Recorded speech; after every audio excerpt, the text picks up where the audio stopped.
বাড়িতে ঘরবাড়ির কাজ করতে গেলে ঠিক যতটা ভালো লাগে তার থেকেও অনেক বেশি গুণে কিন্তু অনেক ঝক্কি ঝামেলা পোহাতে হয়। 12টা মতো বাজে এখন, তাই মিস্ত্রিদের সকলের জন্য কিন্তু চা করে নিচ্ছি, কারণ তারা তো 10টা নাগাদ কাজে এসেছে। এখন চা দিয়ে দেব, তারপরে দুপুরে রান্নাবান্না করব সকলের জন্য। আর ঘরবাড়ি ভীষণ এলোমেলো, তাই কিন্তু এখানে প্লাস্টিকের কাপগুলোই ব্যবহার করছি, কারণ এমনি কাপ যে ধুতে যাব সেই কুয়োর পাড়ে যেতে গেলেও কিন্তু অনেকটা ঝামেলা, কারণ জায়গা একদম কম। এত কম জায়গার মধ্যে ঘরবাড়ি করতে গেলে ভীষণ ভেবেচিন্তে কিন্তু করতে হয়। দিয়ে দিলাম সকলকে চা। আর এই যে দেখতে পাচ্ছ, আগের দিন যখন মাসি বাড়ি গিয়েছিলাম সেই দিন কিন্তু এই কাজগুলো করেছিল। দুটো সাইডে ঢালাই কিন্তু হয়ে গেছে, বাকি দুটো সাইড আজকে করবে। তারপরে ধীরে ধীরে মাঝের পার্টিশনগুলো করতে হবে। রান্নাঘরের সমস্ত বেড়াগুলো কিন্তু খুলে দেওয়া হয়েছে। এখনো অবধি ওপরে চালটা রয়েছে, তাই এখানে রান্নাবান্না করা যাচ্ছে। তবে এখানে যখন মাটি ফেলা হবে তখন কিন্তু আর রান্নাঘর এখানে থাকবে না।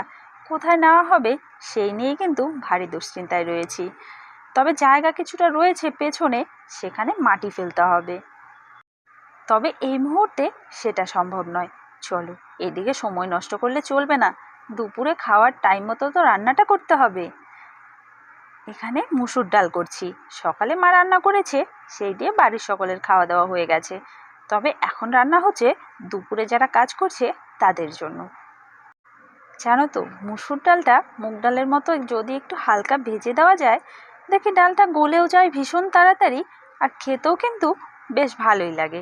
ডালটা ভেজে এখানে আমি নুন, কাঁচা লঙ্কা দিয়ে আর সামান্য পেঁয়াজ কুচি দিয়ে প্রেসার কুকারে সিটি মেরে নেব। আর এইদিকে কড়াইতে বসিয়ে দেব আলু ভাজি, কারণ একটা উনুনে যদি করতে যাই তাহলে কিন্তু অনেকটা সময় লেগে যাবে। এমনিতেই 12টা পার হয়ে গেছে, দুপুর 2টোর মধ্যে তো খাওয়া দাওয়া রেডি করতেই হবে।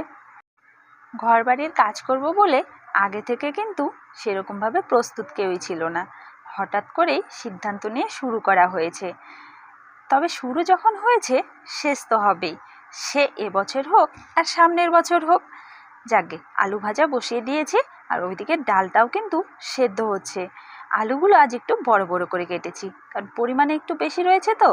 যদি একদম কুচিয়ে দিতাম তাহলে কিন্তু একদম গলে যেত। এদিকে ডাল সেদ্ধ হয়ে গেছে, গ্যাসটা অফ করে নিই। আলু ভাজাটাও কিন্তু হয়ে গেছে। এবার আলু ভাজাটা নামিয়ে ডালটা ফোড়ন দিয়ে দেব।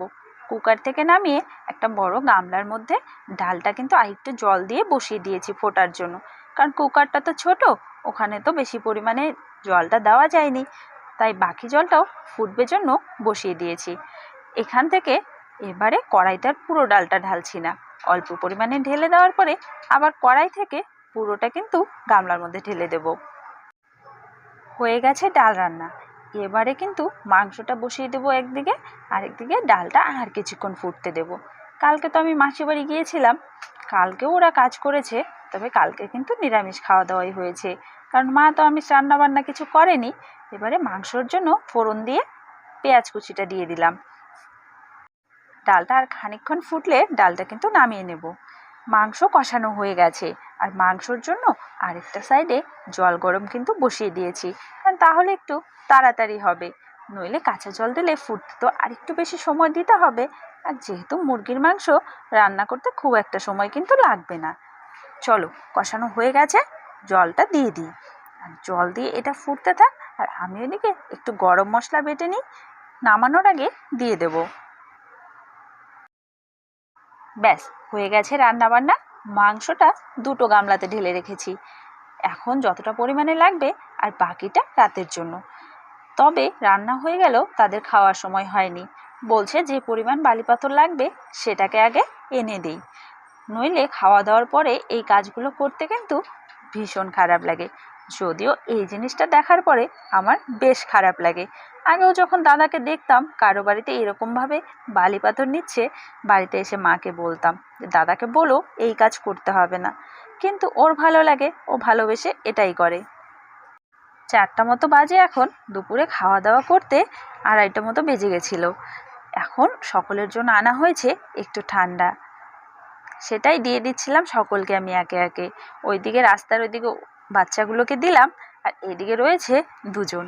এই দাদাকে দেব, আরেক দাদা রয়েছে আর সঙ্গে কিন্তু ভাইও রয়েছে। ভাইয়ের জন্য বোতলেই রেখে দিলাম যে এটা পুরোটাই ওর। ওই যে সকালে তো তোমাদের বললাম যে দাদা যাদের সঙ্গে কাজ করে তারাই আমাদের বাড়িতে কাজ করছে, তাই সকলেই কিন্তু নিজের মতো করে কাজ করছে। ঢালাই হতে হয়তো আজ রাত 10টা বেজে যাবে, কিন্তু সকলের কথা যতটা রেডি করা হয়েছে সেই পুরোটা আজকে করেই রাখবো, সে যত রাতই হোক। তাই সকলের জন্য কিন্তু রুটি করা হচ্ছে। আর দুপুরে মাংসের তরকারি করেছিলাম, তোমাদের তো বলেইছিলাম যে 2টো গামলাতে রেখে দিয়েছি, সেখান থেকে বেশ অনেকটা রয়েছে। এখন মিষ্টি কুমড়োর তরকারি করেছি আর সঙ্গে রুটি, যার যেটা পছন্দ সে কিন্তু ওটা দিয়ে খাওয়া দাওয়া করবে। তবে জানো তো, রান্নাঘরে আসা যাওয়াটা ভীষণ কষ্টকর হয়ে দাঁড়িয়েছে, কারণ অনেকটা উঁচু তো। চলো তবে আজকের ভিডিওটি কেমন লাগলো তা কমেন্টের মাধ্যমে জানাতে ভুলো না। যদি ভালো লেগে থাকে লাইক করে দিও আর চ্যানেলটি সাবস্ক্রাইব করে পাশে থেকো নতুন নতুন ভিডিও দেখার জন্য।